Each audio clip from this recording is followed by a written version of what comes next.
Yo, salut tout le monde. Je vais baisser le son de la musique, j'ai mis un peu fort. J'espère que vous allez bien, que vous avez passé un bon week-end et une bonne semaine la semaine dernière. Aujourd'hui, je suis tout seul, malheureusement, mais pour un stream un peu spécial, ce que vous avez dû voir, on va s'amuser à regarder un design plutôt que WeWeb. En fait, ce qui se passe, c'est que... Salut Lilian, d'ailleurs. Salut tout le monde. N'hésitez pas je vois qu'il y a certaines personnes, c'est la première fois que vous êtes dans le chat, n'hésitez pas à vous présenter. Salut Jess. Aujourd'hui, c'est un peu spécial, vous avez dû voir passer, parce que je vais vous présenter du coup un design sur Figma et pas sur WeWeb, enfin qui n'est pas encore dans WeWeb, sur les composants réutilisables, donc qui sont la nouvelle version des composants, qui ressemblent exactement à ce que feraient des développeurs et qui vont vous donner, vous allez voir, des super pouvoirs assez stylés. Salut, ah bah il y a Joyce dans le chat. Salut Joyce, finalement je ne suis pas tout seul. Salut Xavier, salut Olivier, salut Patrice. Et salut la team Gaspaccio. Je vois que les habitués sont là. Et du coup, ouais, ce qu'on s'était dit, en fait, on en avait parlé avec Flo et Lucas, notre designer, c'est que c'est tellement un gros sujet important du début d'année prochaine que ce serait cool de vous le présenter déjà à certains clients en avant-première. Donc il se pourrait que certains d'entre vous, je revienne vous voir pour prendre votre feedback, mais surtout vous le présenter en live pour avoir un peu justement un feedback global avant qu'on intègre ça. Joyce, ouais, Alors Flo n'est pas là, Lucas je lui ai proposé, mais comme c'est en français, il a pas osé. Après, si tu veux rejoindre... si tu veux rejoindre en vidéo, vas-y, hein.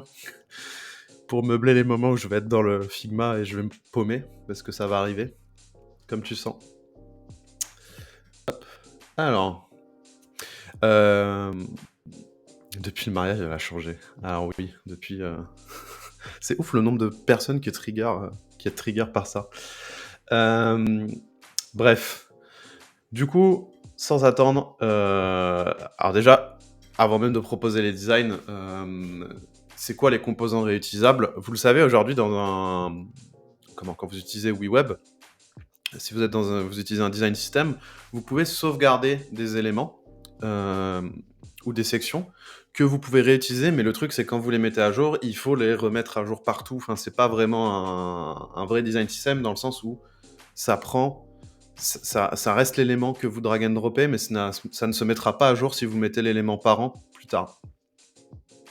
Là, ce qu'on va faire du coup, c'est que les nouveaux éléments, donc les nouveaux composants, parce que d'ailleurs il n'y aura plus d'éléments et de sections, en fait maintenant, spoiler alert aussi, il va y avoir des changements, c'est que vous aurez des templates de pages et tout sera élément, donc tout sera composant en fait.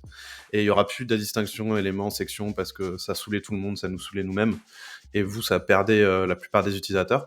Du coup, il n'y aura que des composants, et ces composants, si vous les sauvegardez dans votre design system, ce qui va se passer, c'est que ça deviendra des composants un peu comme les symboles de Webflow, donc des composants parents, qui si vous les mettez à jour, ils vont se mettre à jour, si vous le choisissez, ça va se mettre à jour partout dans vos projets, dans vos design systems, dans tous vos projets.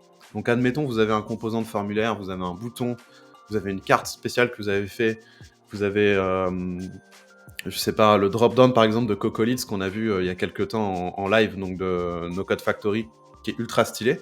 S'ils le mettent à jour, ça se mettrait à jour dans tous leurs projets. Et pourquoi faire ça? Bah, déjà pour que vous puissiez réutiliser ce que vous mettez en place à chaque fois. Vous n'ayez pas besoin de repasser sur chacun de vos projets. Et un autre truc, c'est que ça permet d'abstraire de la logique. Donc ça, on va le voir après, c'est que ces composants vont venir avec leurs propriétés, vont venir avec leurs triggers, leur logique. Et en fait, si demain vous faites un composant, par exemple sur Stripe, qui est simplifié, et que vous souhaitez réutiliser, vous n'aurez pas besoin de vous taper la doc de Stripe à chaque fois. Si vous avez un formulaire un peu custom selon votre back-end, vous pourrez le réutiliser et changer 2-3 propriétés. Donc, ce qui va permettre à des gens ou à des utilisateurs qui sont pas à l'aise sur, par exemple, un WeWeb ou qui ont envie de gagner du temps, de pouvoir l'utiliser un peu comme à la manière d'un stacker ou d'un softer. Par contre, si vous avez envie de développer des composants qui sont vraiment hyper avancés, vous pouvez le faire comme c'est le cas actuellement. Donc voilà, en gros, ce que ça permet. Et ça va permettre aussi, nous, c'est un sujet de début d'année prochaine, d'ouvrir la marketplace et permettre aux gens de vendre ces composants sur la marketplace pour que vous puissiez tout simplement soit faire de l'argent, soit les donner à vos clients. Voilà, plein de sujets qui vont arriver. Est-ce que j'attends Joyce? Est-ce que Joyce s'est perdu. Je vais attendre un petit peu.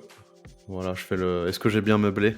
Est-ce que ça vous a bien teasé? Est-ce qu'il y a déjà des questions d'ailleurs sur le comportement de ces composants?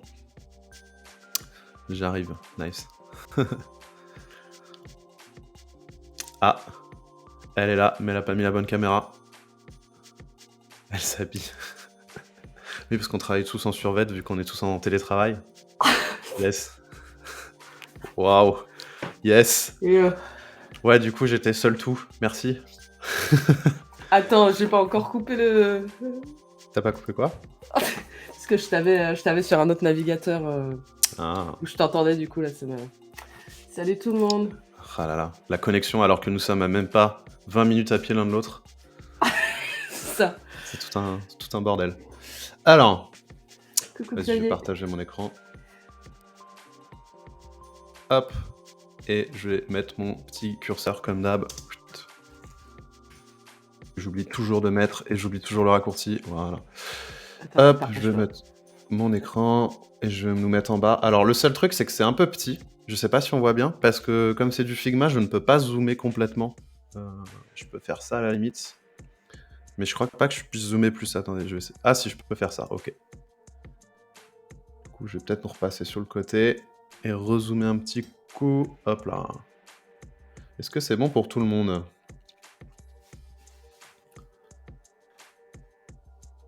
Salut Thomas. Ça a l'air bon, si personne dit rien, je pense que c'est bon. Alors. On voit bien, nice. Alors là, admettons, on part du principe qu'on est dans un projet et qu'on est en train de le designer, donc un projet classique, on n'utilise pas les composants. Et en fait, on a un projet, on a refait le Stream Plus de Damien, notre dev, qui est, vous savez, une app pour lister des films et des séries. Et on s'est dit, par exemple, on arrive au moment où on a besoin de créer la collection list pour lister plusieurs films. Et en fait, ce qu'on va faire, c'est que la carte, et même la collection list en elle-même, on va en créer un composant. Donc pour ce faire, on commencerait, comme d'habitude, à rajouter une collection list. Alors vous voyez que d'ailleurs, la navbar a un peu changé, elle va changer bientôt comme ça. Vous aurez moins d'options. Et vous aurez Add Element et Components qui sont ici. Donc Add Element, c'est ce qu'on a à l'heure actuelle, c'est le bouton Add, donc avec tous les éléments. Et Components, ce seront justement les composants de votre design system. Donc là, on ferait un Add Element, si je me souviens bien. Ouais, voilà. On ajouterait une collection list. Classiquement, on irait enlever le deuxième et le troisième item parce qu'ils servent à rien. On garderait que le premier. Le premier, on irait le renommer en card wrapper. Et à l'intérieur, on irait mettre une div. Et là, on créerait notre carte. Donc là, on a passé l'étape, on crée la carte, parce que globalement, on l'a déjà vu dans d'autres lives, c'est du classique, c'est une flexbox avec une image et du texte. Et vous avez juste à la styliser. Par contre, admettons que maintenant, cette carte, on la trouve très stylée, on a envie d'en faire un composant pour la réutiliser. Comment ça se passerait? Enfin, déjà, j'ai oublié un truc, c'est que sur notre liste, on irait le lier à la liste de nos films. Comme ça, vous voyez, hop, on a bien notre collection list qui s'est créée. Maintenant, admettons la carte, on veut en faire un composant. Vous voyez qu'il y a un bouton Create a Component qui s'est mis ici, qui sera nouveau, qui vous permettra de transformer cette carte en un composant réutilisable. J'espère qu'il va pas rester violet. Ah bon? T'aimes pas le violet? Je trouve que c'est un violet lilas bizarre. Je suis pas fan. Okay. Je crois que c'est la mode Tailwind et que Flo se bat contre notre designer qui kiffe Tailwind. Sachant que dans la boîte, tout le monde, j'avoue, je suis coupable aussi, mais tous les devs et le designer kiffent Tailwind. Je pense qu'on va finir avec des CTA violets parce que c'est clairement la mode. Ouais. Moi, je trouve pas ça choquant en vrai sur le noir, mais à voir, ouais. Ça pourrait être du vert. Non, mais à vrai, c'est plus important que le contraste soit bon pour oui, voilà, tant que vous voyez ce bouton. Exactement. Vous voyez, globalement, en plus, il y a un redesign qui est en cours. Tout ce que vous voyez là de l'interface, c'est ce que l'interface va être à terme. Et d'ailleurs, il y a beaucoup de changements visuels qui sont déjà en staging chez nous, qui vont arriver en prod bientôt, dont le nouveau navigateur qui est beaucoup plus clean. Moi, je l'ai testé, j'étais en mode « Oh, ça fait plaisir ». Du coup, créons notre composant. On va lui donner un nom, on va l'appeler card, et on le crée. Donc là, vous vous retrouvez dans la grosse nouveauté du nouveau WeWeb, donc qui va arriver dans quelques semaines, c'est que vous arrivez dans un espèce d'espace où vous designez que votre composant. Un peu comme si je sais pas si certains connaissent Figma ou Adobe XD, enfin des logiciels de design, où en fait vous vous retrouvez plus dans une gestion de votre composant seul, et vous êtes plus du tout dans dans le canevas de votre app ou de votre site. Vraiment, vous avez juste à le designer lui. Le dark mode, ça pique les yeux. Ah là là, dommage Xavier, moi j'aime beaucoup. Il a pas fait le design en light, mais il y aura toujours le light mode, t'inquiète pas. En parlant des batailles qu'on a en interne, moi j'ai dû me battre comme une tarée pour que notre nouveau site ne soit pas en dark mode, parce qu'avec tous ces devs et tech dans l'équipe, c'est très très dur de les convaincre que c'est plus facile de lire noir sur blanc, quoi. Ouais, de ouf. Mais du coup, ouais, désolé, là j'ai que le design en dark, mais l'interface sera toujours en light ou en dark quand ce sera dans WeWeb. Donc là, du coup, on est au niveau de notre carte et vous voyez que globalement, il y a des trucs qui ont un peu changé. Vous voyez déjà que dans le navigateur, vous avez que les éléments qui sont dans la carte. Donc là, c'est des divs qui ont été renommés. Vous pouvez toujours drag and drop des éléments ou des composants, hein, c'est ce qu'on va faire. Vous pourrez même avoir des composants dans d'autres composants. Par contre, vous voyez que la sidebar de droite a changé, dans le sens où maintenant, vous avez des properties, variables et triggers. Et en fait, ça vous permet d'abstraire ces trois paramètres dans un composant. Donc là, c'est ce qu'on va faire, c'est que par exemple, un composant pourra prendre des paramètres, des properties en entrée. Il pourra avoir des variables internes qui ne sont pas des variables globales, donc vous ne les verrez pas dans votre projet, mais qui servent par exemple pour le comportement du composant en lui-même.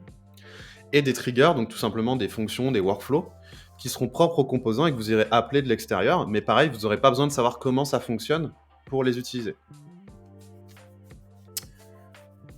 Ouais, voilà, c'est ce que dit Mathieu exactement. Hop là.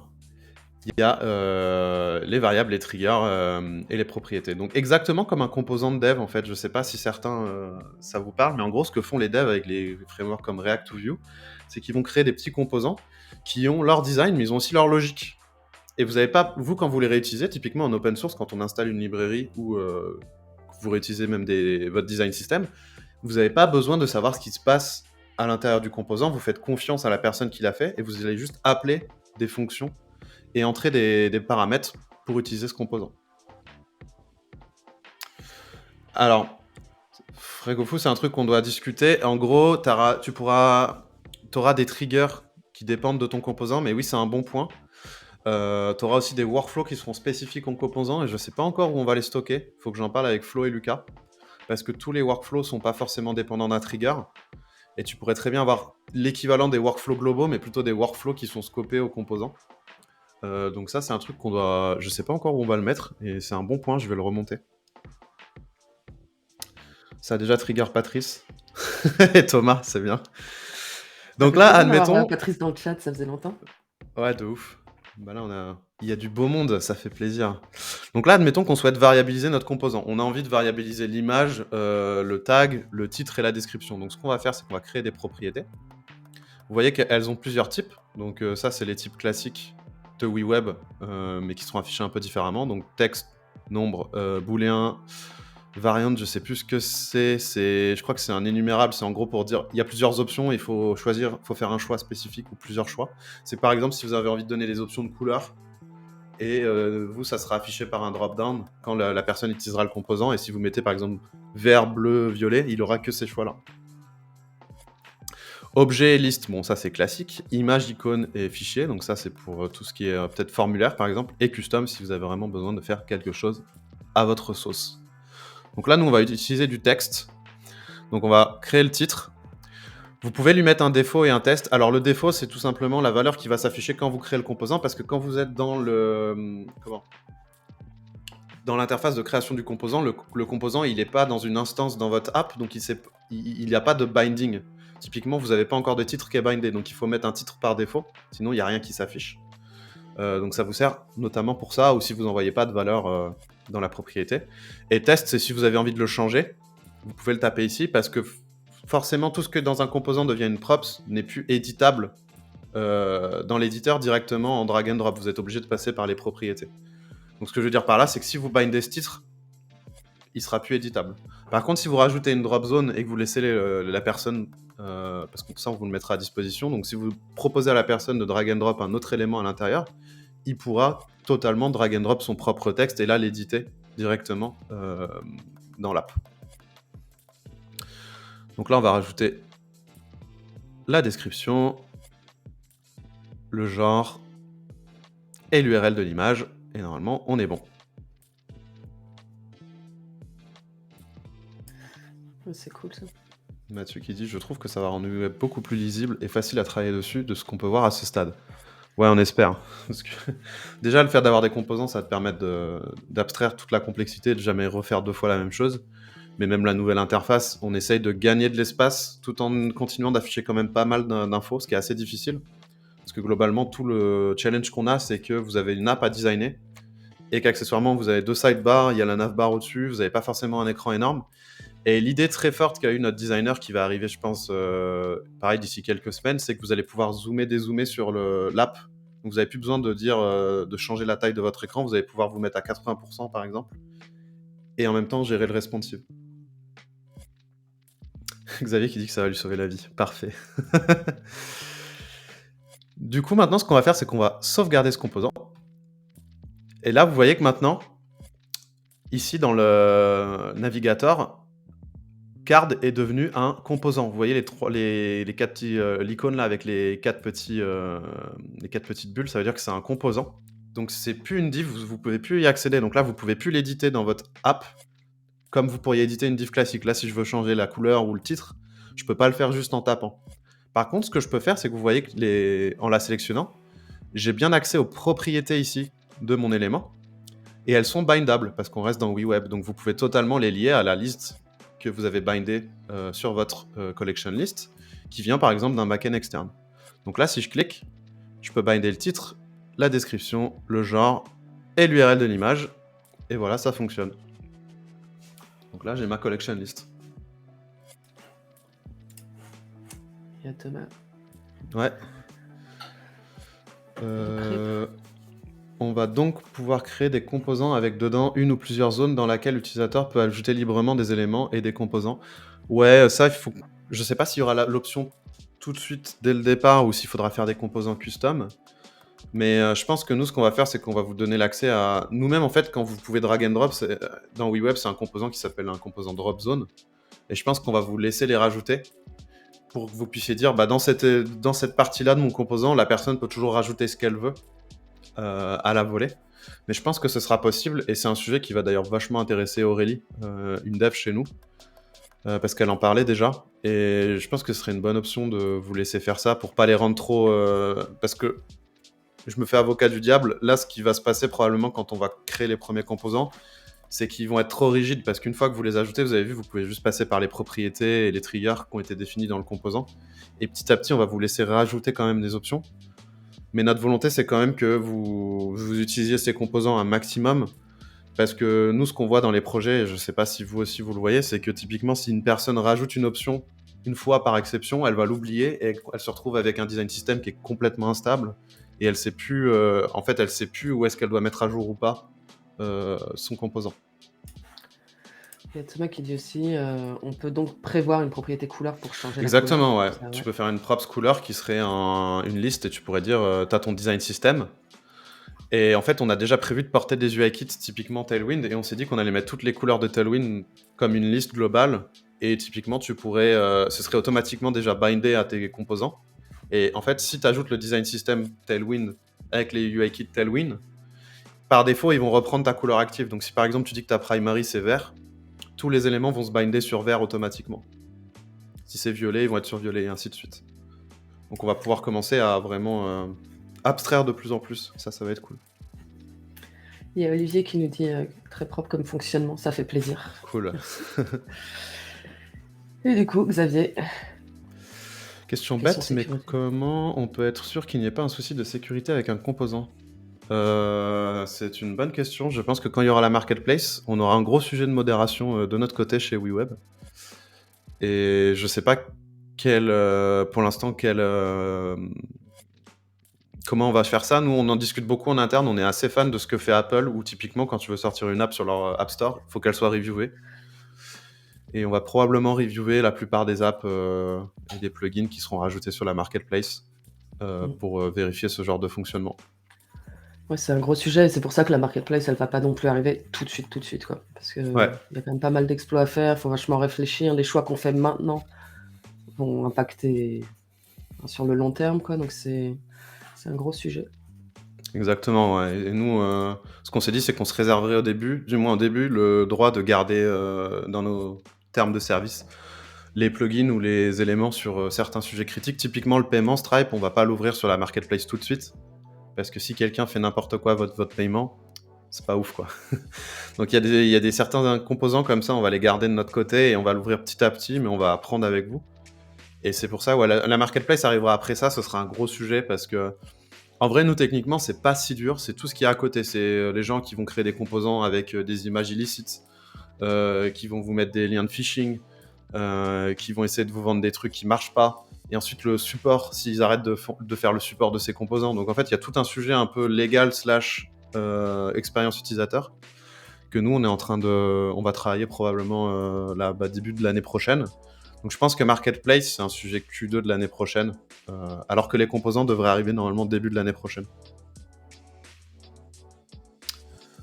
Ouais, bah je vois que tout le monde est d'accord pour les reviews.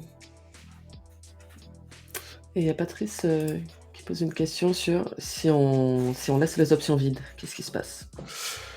Bah t'auras le texte par la valeur par défaut. En fait, au moment où j'ai créé mes props, il y avait une valeur par défaut, tu l'auras. Typiquement. Ensuite, j'en étais où? Alors oui, mon composant, il fonctionne. Vous voyez qu'il est affiché plein de fois.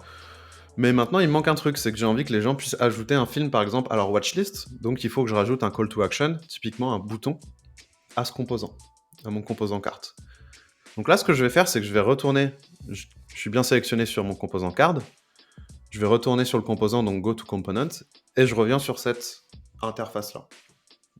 Maintenant, ce que je peux faire, c'est je vais me placer au niveau du texte. Je vais aller dans les composants de mon design system. Et en fait, ce que j'avais fait dans mon design system, c'est que j'avais déjà créé un composant bouton que je vais pouvoir réutiliser ici. Donc là, ce qui est cool, c'est que vous pouvez mettre des composants dans des composants et vous pouvez faire ça à l'infini. Ce qui permet un niveau d'abstraction total, parce que si demain vous avez un design system avec vos call to action principaux, secondaires, vous avez vos champs de formulaire, rien ne vous empêche de créer aussi un formulaire qui est lui-même un composant qui va réutiliser ce bouton et ces champs. Et si vous éditez les champs et les boutons séparément, le formulaire va être à jour et le formulaire va se mettre à jour partout aussi. Donc vous pouvez vraiment avoir un niveau d'abstraction infini. Donc là, je vais rajouter mon bouton. Il est déjà designé parce qu'il vient de mon design system. Donc là, ce que j'ai plus qu'à faire, c'est changer la propriété label, parce que vous voyez qu'en fait, ce bouton, il vient avec une propriété label et icône. Et en fait, ce que je peux faire, c'est carrément le transformer en une propriété sur ma carte pour que les gens puissent l'éditer quand ils éditent la carte. Et en fait, là, ce qu'on s'est dit, c'est que ce serait un peu chiant à la longue de vous dire, si vous mettez justement un composant dans un composant dans un composant et que vous souhaitez faire remonter le workflow, enfin les triggers ou les propriétés, vous êtes obligé de le faire sur chaque intermédiaire. Nous, on va vous proposer une option pour directement que le composant le plus haut, il récupère toutes les propriétés et les triggers des composants qui sont inclus dans ce composant, pour que vous n'ayez pas besoin de faire le lien à chaque fois. Je m'explique, par exemple, si vous rajoutez, je sais pas moi, un formulaire dans la carte, et que dans le formulaire, vous rajoutez des boutons, et qu'en fait, le bouton on submit, il a un workflow, il faudra que le formulaire récupère ce workflow, et que la carte récupère ce workflow pour que vous puissiez l'envoyer depuis la carte. Et nous, ce qu'on va faire, c'est tout simplement, on va vous dire, bon, bah la carte, elle a le workflow du bouton, comme ça, vous n'avez pas à vous prendre la tête. Et pareil avec les propriétés. Donc là, je vais rentrer le label Add to Watchlist. Là, je ne les bind pas parce qu'en vrai, je n'ai pas vraiment envie que l'utilisateur les bind, mais ce serait totalement possible. Là, je sauvegarde mon composant. Et vous voyez, comme par magie, toutes les cartes ont ce bouton qui est maintenant visible en bas de chacune d'entre elles. Donc vous avez vu, j'ai édité une seule fois, ça s'est édité dans ce projet. Et il y aurait même une option. Ça, pareil, on va beaucoup en parler avec vous, je pense, et itérer, parce qu'on se disait, il faudrait que ça puisse mettre à jour un design system, mais à quel point vous voulez mettre à jour toutes les applications qui dépendent de ce design system.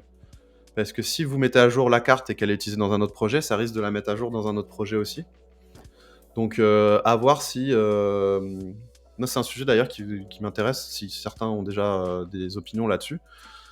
Ouais. Parce que nous, on part du principe qu'un design system, normalement, c'est lui la source de vérité, et que si vous me mettez sur plusieurs projets, ça va éditer tous les projets. Par contre, est-ce qu'il faudrait une version de staging? Est-ce qu'il faudrait une version de prod? Est-ce que vous faites un sous-design system par projet, mais ça risque de devenir vite le bordel? Donc je sais pas si certains, justement, ont des opinions là-dessus, mais ça nous intéresse de savoir ce que vous pensez.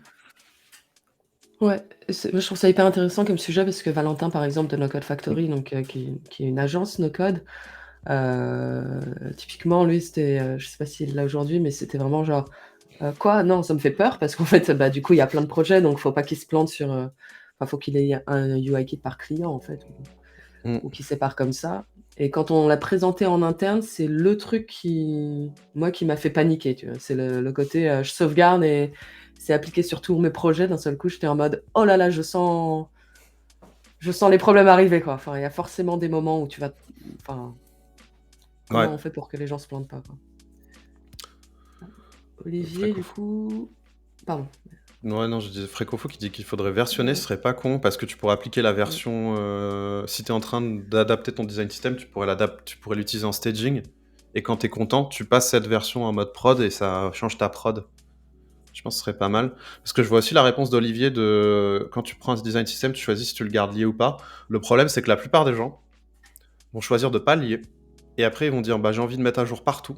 Et ils vont se retrouver à faire 3 fois le même design system, je pense. Ouais. Et ils vont perdre tout l'intérêt du design system. Parce qu'en fait, nous, ce qu'on s'est dit aussi, le problème, c'est que si tu donnes trop d'options à l'utilisateur pour modifier sans le design system, comme c'est plus facile, il va le faire. Parce que l'être humain est comme ça, il prend toujours le chemin le plus facile. Par contre, c'est un truc que tu vas regretter à la longue parce que tu vas mettre tellement d'options que tu n'auras plus du tout l'intérêt du design system. Et on aimerait bien quand même être un petit peu strict là-dessus pour aussi emmener les no-codeurs vers le... Alors, c'est pas le droit chemin, mais un peu leur expliquer comment fonctionne vraiment un design system. Et un peu avoir cette rigueur, même si c'est un peu plus de friction côté utilisateur. Parce qu'on pense qu'à terme, ça va apporter du bon sur tous les projets. Ah bah, c'est intéressant ça. Frécofou qui dit que le fonctionnement actuel des composants custom, donc les composants que Ouais. tu peux développer toi en Vue.js et les importer dans ton projet, ça marche bien parce que tu choisis la version du composant en fonction du projet. Super intéressant. Ouais, donc on pourrait garder ça, quoi. Mm. Ok.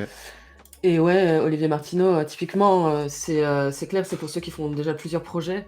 Et donc, enfin, c'est rigolo pour l'instant. Moi, les deux typologies auxquelles je pense, c'est vraiment genre bah, l'agence qui, du coup, aurait plusieurs design systems parce que, enfin, aurait un design system par client. Mais il y a aussi, tu peux aussi être un compte entreprise et développer plein d'apps en interne. Et du coup, tu as le même branding, quoi. C'est toujours, tu bosses toujours pour la même marque, tu as Mm. tes assets marketing. Et, et du coup, tu as un seul design system, mais que tu veux appliquer à tous tes projets. Et Thomas qui nous dit... C'est aussi la différence entre le design system kit de démarrage pour des projets variés et indépendants et le design system comme interface unifiée pour les projets d'un même éditeur. Ouais, je vois ce que tu veux dire. Un peu comme nous, nos éléments, c'est plus le kit de démarrage. Genre Tailwind, typiquement, ce serait un kit de démarrage. Et toi, t'aurais aussi ton propre design system par-dessus pour tes projets à toi, quoi. Ok. Faut voir Et comment... après, c'est vrai que j'ai dit deux typologies de clients, mais t'as entièrement raison, Olivier, aussi, c'est que tu peux très bien avoir un seul projet et t'as quand même l'utilité d'un design system, quoi. C'est juste que du coup, le côté quand tu sauvegardes, ça sauvegarde dans tous les projets, ne s'applique plus, donc c'est moins effrayant parce que tu bosses sur un seul projet, donc normal, enfin, c'est plus ce côté-là où c'est moins effrayant, mais bien sûr, t'as cette possibilité aussi. Qu'est-ce qu'il me reste à faire? Ah bah oui, mon add to watchlist, il ne fait rien du tout. Et j'aimerais bien qu'il exécute un workflow pour ajouter le film, faire une requête au back-end pour lui dire bah, l'utilisateur a ajouté ce film à sa watchlist. Donc là, je vais recliquer dessus. Pardon, t'interromps. Moi, je me demandais comme c'est Ouais, Lucas qui vas-y. a choisi le titre des films, j'ai oublié de lui demander. Parce que Je crois que je me c'est suis dit lui, qu'il ouais. Et avait il a il a un très choisi bon que goût des en bons film. films. Ouais, et il a 22 ans. Il a 22 ans, le gamin, hein, je vais le dire. Euh, bon goût. Ouais, surtout, il y a des vieux classiques. Franchement, pas mal. Du coup, je vais retourner sur mon composant. Je vais cliquer sur le trigger et créer un nouveau trigger. qu'on va appeler onAdd. Et ce qu'on va faire, c'est qu'on va aller au niveau du bouton, créer le workflow onClick. Et en fait, sur le bouton onClick, on va trigger le onAdd de la carte. Donc là, c'est parce qu'on est dans un composant qui est lui-même dans un autre composant. Donc le bouton onClick, il va dire à la carte « Hey, fais ton trigger onAdd ». Et le trigger onAdd, ce qu'il va faire, c'est que quand on retourne ici, on va pouvoir mettre un nouveau workflow qui est spécifique à notre projet, qui fait la requête API, et on passe le trigger sur le onAdd. Donc vous aurez des triggers custom qui sont typiquement, vous n'aurez pas que le onClick, onChange qui sont des classiques de HTML. Vous pourrez créer vos propres triggers qui dépendent du fonctionnement de votre composant. Et là, vous pourrez faire vos requêtes API, afficher des choses, et ils auront même leur workflow en interne.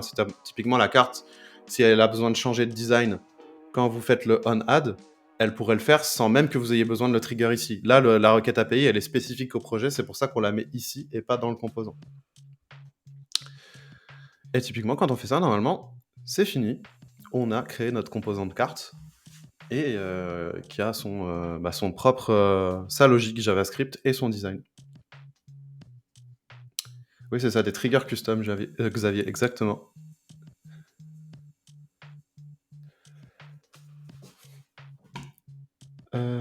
Qu'est-ce que dit Thomas? On pourrait avoir un trigger button click pour le clic sur le bouton de la carte, différent du clic sur l'image de la carte. Exactement. Genre, si tu reviens ici, où est-ce que je l'ai fait? Attends, parce que c'est un workflow, enfin, c'est un flow Figma, donc je peux pas aller n'importe où. En fait, là, dans tes triggers, tu pourrais totalement avoir un... là, en fait, c'est un on-click sur le bouton, mais si par exemple sur la carte, tu te mets sur l'image et que tu fais un on-click sur l'image, tu pourrais l'appeler image click. Et pas ici, au moment où là, on passe en mode onAdd, tu pourrais aussi avoir un on-image click, par exemple, ou on-button click. Donc, tu pourrais totalement choisir depuis quel trigger du composant tu vas trigger vraiment quelque chose dans ton app. Donc ça, c'est vraiment, en fait, les composants, il faut partir du principe qu'ils prennent de l'info en entrée, c'est les props, et ils ressortent des triggers en sortie. Et vous pouvez totalement choisir quel props et quel trigger vous ajoutez à un composant.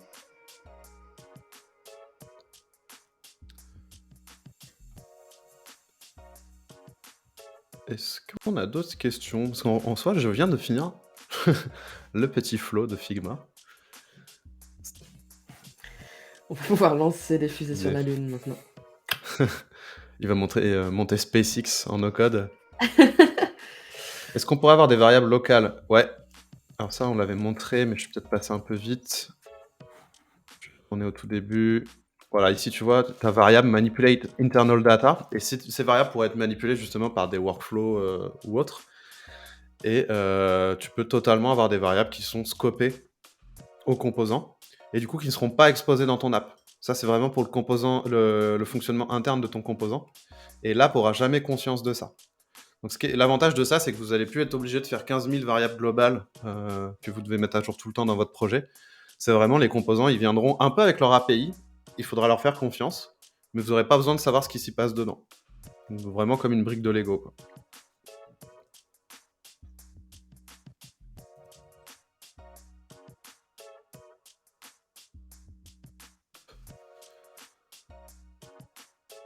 Est-ce qu'on est... Ça va être beaucoup plus clair. Ouais, bah oui. Ouais, parce que là, les projets, il y a beaucoup de variables dans tous les sens.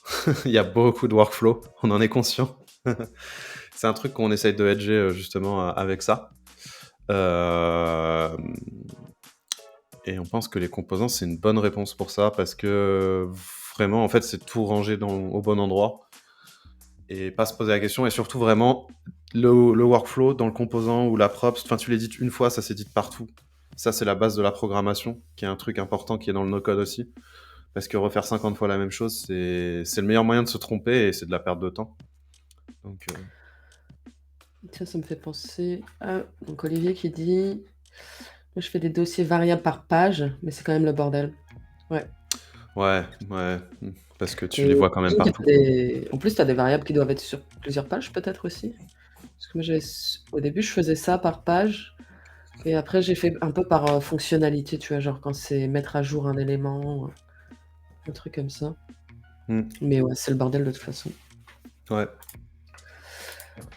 Xavier qui dit qu'il tente de bosser sur le nombre de variables. Et d'ailleurs, ça me fait penser parce que jeudi aux API Days, mais je vais donner une conférence sur comment créer une app sécurisée qui scale en no-code. Et je me demandais ça, si vous avez, dans la partie scale justement, il y a cette idée de don't repeat yourself, de faire les choses une seule fois. Je me demandais s'il y avait d'autres choses qui vous semblent. Après, je parle déjà d'autres choses, mais je sais pas s'il y a des trucs sur la sécurité pour lesquels vous posez des questions pour le scale. N'hésitez pas à m'envoyer la question dans le DM et j'essaierai de l'intégrer à la conf.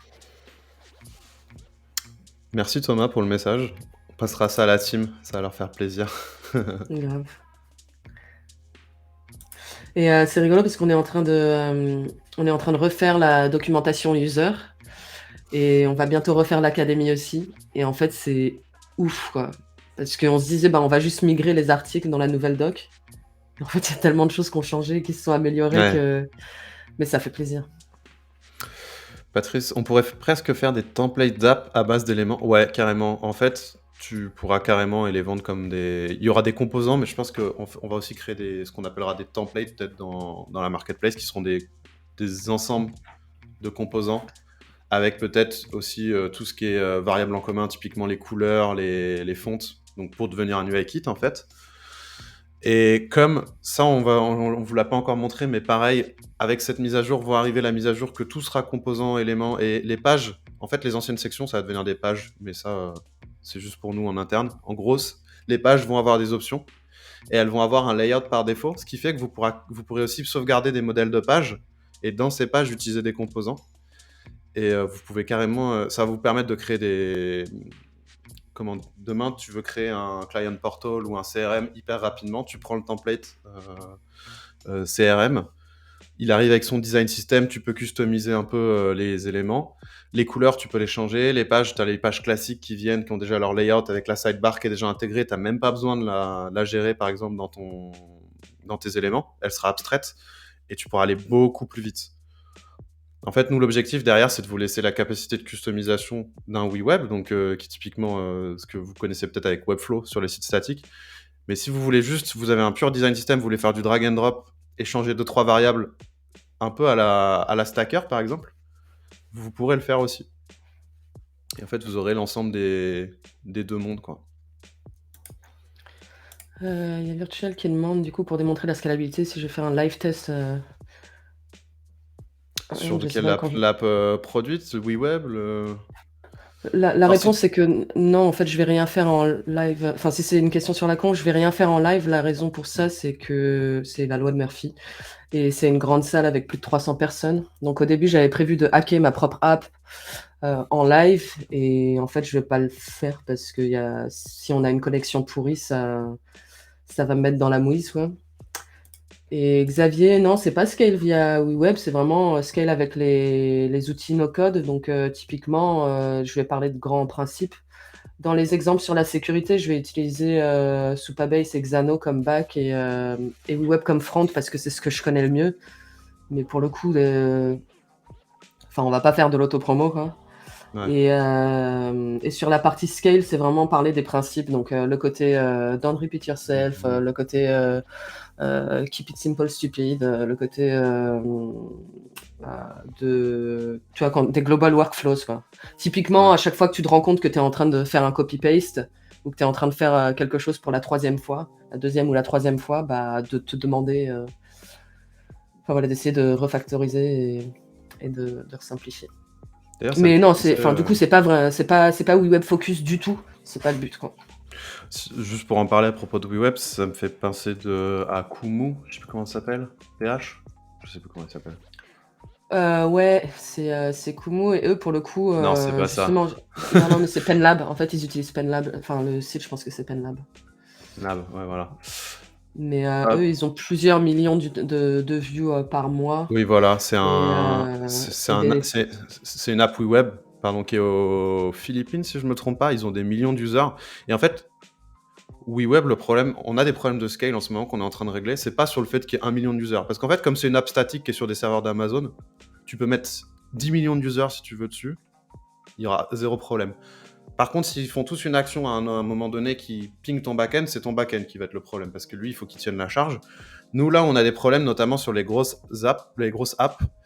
C'est quand vous avez beaucoup d'éléments, typiquement beaucoup de divs, beaucoup de modal, beaucoup de pop-up avec des affichages conditionnels, beaucoup de workflow et de variables. En fait, c'est plus la taille de l'app dans le navigateur d'un utilisateur qui devient trop grosse et on essaie de travailler là-dessus. Par contre, le nombre d'utilisateurs en simultané, vu que nous, c'est des apps front qui sont... Il y a zéro back-end dedans, il n'y a pas de problème du tout. Mais on a eu, je crois que Xavier a eu le problème notamment quand vous avez beaucoup de modal, par exemple, beaucoup de div, ça peut devenir un peu le bordel. Et il y a Aurélie chez nous qui travaille là-dessus, où elle essaye justement d'optimiser le code de WeWeb pour que les apps se render plus vite, typiquement. Ouais. Et ça, c'est du coup un des trucs qui est abordé que je vais essayer d'aborder aussi, c'est parce que c'est une track no code, donc expliquer qu'en fait, quand tu vas sur une app, quand toi avec ton navigateur, tu as des fichiers qui sont là, et en fait le nombre de divs sur ta page, ça impacte le volume du fichier. Enfin, c'est un truc bête auquel on pense pas, mais si tu imbriques plein de choses, enfin auquel on pense pas. Les devs y pensent, mais quand on n'a pas ce background dev, on fait pas une collection list avec 1 millier d'éléments sur la page. On en affiche une partie et on fait une pagination. Parce que si vous faites ça, le navigateur, il doit render plus de 1000 divs avec des trucs à l'intérieur, à la volée. Il explose. C'est plus ça. Et plus nous, le fait est qu'on n'est pas forcément hyper optimisé sur certains algos d'affichage qu'on est en train de travailler. Mais c'est aussi des best practices côté front où quand vous utilisez une modale, mieux vaut variabiliser ce qu'il y a à l'intérieur plutôt que de copier-coller 15 fois la même modale et d'afficher conditionnellement. Parce que même s'ils ne sont pas affichés, les modales, elles sont quand même présentes. Et je crois que nous, on travaille dessus parce que, en gros, nous, ce qu'on faisait, c'est que pour l'instant, c'était des displays none en CSS et on va peut-être justement les créer à la volée. Mais il y a plein de sujets comme ça ou comment optimiser le front de son app qui sont des sujets passionnants. Et justement, si on en parle dans le talk, c'est génial. J'ai un peu peur pour les questions-réponses parce que autant je suis une bosseuse et je peux bosser mon sujet, autant si j'ai une question à laquelle j'avais pas pensé, j'ai pas forcément les connaissances, quoi. Donc, c'est pas très grave. On a le droit de répondre, je sais pas aussi. Donc. Et c'est rigolo, Thomas, parce que Thomas fait la blague de qui va encore vouloir utiliser Bubble quand on voit ce que WeWeb devient. Un truc que moi j'avais remarqué au No Code Summit parce que je présentais Stream Plus, justement, l'application de DAM, donc où tu filtres les films et tout ça. Et ça allait hyper vite et c'est le truc qui impressionnait les gens. Et là, tout à l'heure, je regardais les commentaires sur notre chaîne YouTube. Et du coup, le projet sur lequel tu as bossé, Quentin, les Growth Awards, il y a quelqu'un qui demande mais du coup, ça s'est fait que dans WeWeb parce que ça load hyper vite. Donc, tes optimisations que tu nous avais montrées sur Supabase où tu filtrais pas mal côté back. Ouais. Bah, cool. Ouais, après, c'est tous des systèmes de schémas de pensée que les gens vont devoir apprendre qui sont encore tout nouveaux dans le no-code. Ou c'est pas parce que votre app, c'est pas parce que c'est un outil qu'il a fait qu'elle va vite. Des fois, il faut trouver où est le. C'est un peu comme si vous faites de la musique et que vous voulez avoir du bon son. Si vous avez un câble pourri, même si vous avez un super instrument et un super ampli, le câble, il va limiter tout. C'est pareil avec les API, ça peut être votre back, ça peut être, je sais pas, une API de notification, ça peut être vous avez 15 000 modales dans votre front. Et en fait, il faut trouver quel est l'élément qui ralentit votre app. Et ça, c'est des trucs qu'on va passer par l'éducation, parce qu'on peut aider sur certains sujets, ce que fait aussi Xano et Supabase sur le back, mais on peut pas gérer tous les sujets. Si vous faites n'importe quoi avec un WeWeb ou un Supabase, ils seront quand même lents. Donc ça, c'est des sujets justement d'éducation, quoi. C'est la conclusion de mon talk, c'est que moi je pense qu'il y a une vraie responsabilité de la part des no-codeurs et aussi des éditeurs. Enfin, il y a une part de responsabilité de la part des éditeurs no-code de faire au mieux pour éduquer et de construire un produit qui fait que ça respecte les bonnes pratiques et que tu peux éduquer. Mais il y a aussi une responsabilité de la part des no-codeurs de se décomplexer et en fait d'aller apprendre des sujets qui font peut-être un peu peur au début, mais qui débloquent, enfin qui permettent à un no-codeur de faire des vrais trucs pro et enfin, voilà, de monter un business dessus, d'avoir des clients, de faire des vrais projets web complexes, quoi. Ouais. Enfin, c'est chouette, c'est excitant en tout cas tout ça. Et je voyais juste Xavier qui avait dit impact sur les collection pages. Normalement, il y en aura pas parce qu'en plus il y a les dynamic pages qui sont en staging qui arrivent semaine pro si on est bon. Et en gros, ce qui va se passer, c'est que maintenant tu pourras changer tes pages directement. Tu n'auras plus besoin d'avoir la query string. Tu pourras directement les mettre dans le chemin. Et ça ira te mettre une variable. Et en fait, ce que tu iras faire, c'est que tu iras faire un appel d'API selon l'ID par exemple que tu passes dans l'URL. Donc nous, on va plus générer plein de pages en statique. On va garder l'option parce que historiquement, des gens l'utilisent. Mais la best practice, ce sera d'utiliser ce nouveau système et de faire ton appel d'API avec l'ID et de le faire au moment du page view. Et Thomas dit à l'inverse, si tu joues mal, ton câble sauvera pas la qualité de ton son. Et ça, c'est tout à fait Exactement. vrai. Pour avoir travaillé des années avec des musiciens qui ne cessaient d'acheter de l'équipement alors qu'ils étaient juste pas très bons, malheureusement. Au lieu de bosser leur instrument, ils achetaient des... Ouais, ils achetaient des plugins à 500 balles, quoi. Le syndrome du shiny new tool. Moi, je le vois là, Mm. ça y est, après avoir m'être amélioré en thé, j'essaie de me faire du bon café. Et en fait, acheter une super cafetière, ça sert à rien quand vous avez de l'eau de merde et du café pourri. Ça semble logique, mais on a un peu ce syndrome toujours d'humain de vouloir trouver l'outil qui va tout sauver, alors qu'en fait, c'est un tout. Et il faut être bon en... C'est pareil, le no-code, il faut avoir comment je déconstruis mon app, comment j'optimise mes requêtes, comment je la sécurise, et comprendre ce qui ralentit. C'est pas parce qu'une app s'affiche lentement sur WeWeb que c'est de la faute de WeWeb. Ça peut être de la faute de WeWeb, ça peut être de la faute du no-codeur, ça peut être de la faute du back, ça peut être de la faute de plein de choses en fait. Et un peu avoir cet esprit... Moi j'aime bien quand je fais du code, et je pense que le no-code c'est pareil, c'est un peu enquêteur, savoir retrouver quel est le truc qui fait exploser l'app et l'optimiser.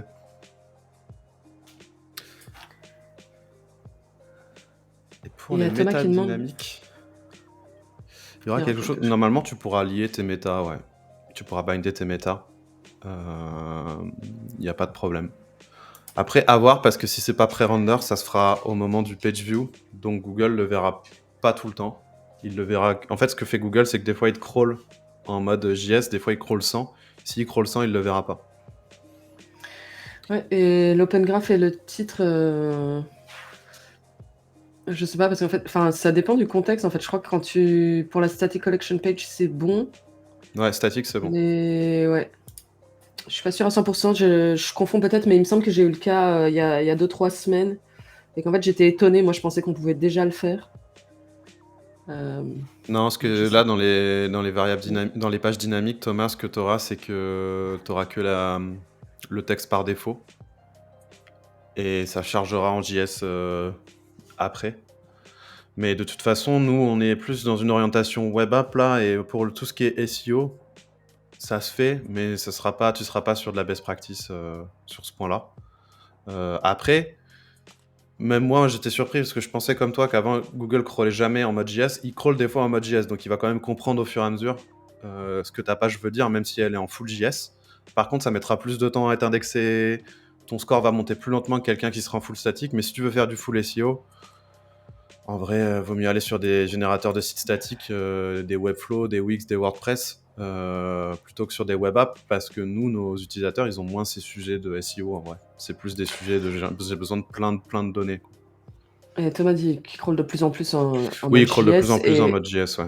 Effectivement, et c'est un peu notre pari, quoi. Parce que le SEO, c'est un sujet qui revient toujours. Et puis avec le SEO, je sais pas, c'est vraiment un de ces sujets où même les gens qui en ont pas besoin, si tu leur dis que c'est pas ouf, bah ils vont paniquer parce qu'ils ont l'impression qu'ils en ont besoin, même quand ils en ont pas besoin. Du coup, c'est un sujet sur lequel on bosse beaucoup. Mais le parti pris de Flow, la dernière fois qu'on en a discuté, c'est vraiment... mais en fait, Google s'adapte parce qu'il y a de plus en plus même de Ouais, sites qui sont en exactement. JS, quoi, qui sont en fait... Surtout que Google te fait de plus en plus ranker sur l'expérience utilisateur, et ça, pour le voir, ils ont besoin de Ouais. render le site comme un... En fait, ils font tourner Chrome en headless, donc sur des serveurs, et ils vont naviguer comme si c'était Chrome. Et ils font de plus en plus, parce que c'est le critère numéro 1, et on avait la discussion un peu avec Joyce et Flo. Nous, notamment à YC, on a eu la chance de parler à la personne qui s'occupait du SEO chez Airbnb, et en vrai, c'est trop drôle, parce que son point, c'est... Tant que vous optimisez à peu près, que vous avez bonne expérience utilisateur et un bon page speed, ça va. Le reste, on s'en fout. C'est un truc de consultant SEO, et je vais pas m'amuser à tracher, mais j'ai j'ai un des petits problèmes avec les consultants SEO parce qu'ils aiment bien balancer des points qui en fait ont ça a une incidence très faible sur le ranking de tes pages. Ce qui est le plus important, c'est que votre app et votre site soient bien compris par l'utilisateur et qu'ils chargent vite. Et ça, c'est un point où on essaye de s'améliorer parce que c'est vrai qu'on n'est pas les meilleurs, mais on essaye de devenir de mieux en mieux. Parce qu'en vrai, c'est le critère numéro 1, c'est est-ce que tu charges vite. Parce que surtout qu'en France, on a la chance d'avoir des bonnes connexions. Dans la plupart du reste du monde, c'est pas le cas. Donc c'est un truc qu'il faut pas oublier. Ouais. Enfin voilà. J'ai pu passer mon petit coup de gueule SEO. J'ai fait du SEO par le passé, donc je me permets, mais... mais voilà. Non, mais globalement, Question en vrai, si tu sors du truc... Enfin, si tu as une stratégie de contenu, par exemple, moi, ce que j'avais vu, c'est que, en vrai, si tu sors du contenu de qualité régulièrement, Exactement. ça marche. Exactement. T'as des bons backlinks plutôt que la masse. Ouais. Après, c'est vrai qu'il y a des environnements particulièrement concurrentiels, mais...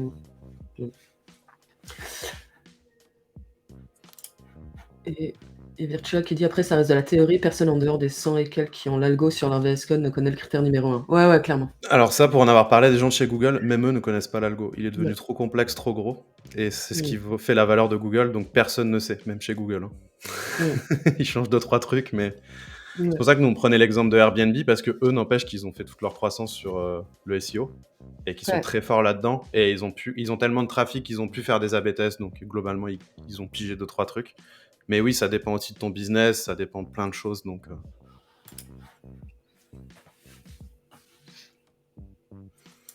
Voilà. Okay. On est bon pour aujourd'hui. Content que ça vous ait plu. Globalement, je vais garder tous vos feedbacks. C'était hyper intéressant. On va les repasser à Flo et à Lucas. On va continuer de travailler là-dessus. Et Aurélie va commencer, je crois, à coder ça dès cette semaine. Enfin là, elle s'occupe du bac, donc pour l'instant, on a un peu de temps. Mais du coup, et on fera un live quand ce sera en prod. Et je pense que la semaine prochaine, on va continuer notre clone de rallye. Je devais variabiliser les mois, moi. Je devais jouer avec les dates encore. Et sur ce, je vous souhaite une bonne semaine. À la semaine prochaine pour un prochain live. Et puis si certains passent jeudi aux API Day pour voir Joyce, n'hésitez pas. Ah, mais il y a Aurélie qui dit c'est un gros morceau. Voilà. Ça veut dire, ça c'est le dev qui arrive qui vous dit attendez. Laissez-moi le temps. Ouais, c'est ça. Elle le dit clairement, quoi. Elle le dit clairement. Et juste, je pensais, parce que du coup, là, c'était pas mal de contenu, mais si vous pensez à des trucs dans la semaine, enfin, dans les jours qui suivent, n'hésitez pas à pinguer Quentin aussi pour lui, je sais pas, pour lui proposer des solutions ou lui présenter des cas d'usage Ouais. Certaines personnes ont le droit de tester en bêta, je pense. Spoiler alert, je pense que les gas patch, No Code Factory, Xavier et autres, Thomas aussi, on va voir, vous allez pouvoir tester avant qu'on mette en prod pour nous donner du vrai feedback. Xavier qui dit Aurélie qui était caché, c'est complètement ça. Et allez, Aurélie, Olivier, il veut son cadeau de Noël, donc voilà. En plus, le 25, c'est l'anniversaire d'Aurélie, hein, donc en vrai, c'est pour son anniversaire, le 25 décembre. Lui en parlait pas trop, c'est un peu une grande tragédie pour elle. C'est un peu notre Jésus à nous. Hein.